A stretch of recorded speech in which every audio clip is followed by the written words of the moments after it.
Beralih ke topik lainnya, untuk menangani banjir di Kota Palembang, berbagai hal menjadi PR pemerintah Kota Palembang, seperti kurang idealnya keberadaan kolam retensi dan ruang terbuka hijau.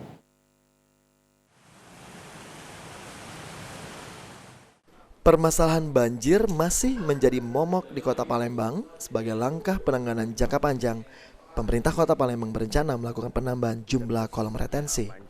Diungkapkan PJ Wali Kota Palembang Ratu Dewa, sebagai langkah jangka panjang penanganan banjir, Pemkot Palembang akan mengupayakan untuk memperbanyak kolam retensi yang saat ini ada hanya sekitar 50 dari idealnya 103 kolam retensi.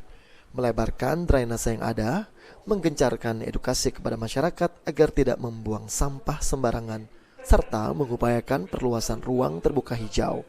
Mengingat Kota Palembang idealnya memiliki sekitar 40.000 hektar ruang terbuka hijau. Jangka panjang, saya kira banyak hal yang harus diperbaiki, diantaranya akan memperbanyak kembali kolam-kolam retensi, termasuk memberikan edukasi ke masyarakat agar membuang sampah pada tempatnya karena cukup banyak sumbatan-sumbatan sampah, termasuk pengembangan parit yang begitu kecil sehingga ada penyempitan. Ini juga saya minta untuk diperlebar, termasuk ruang terbuka hijau.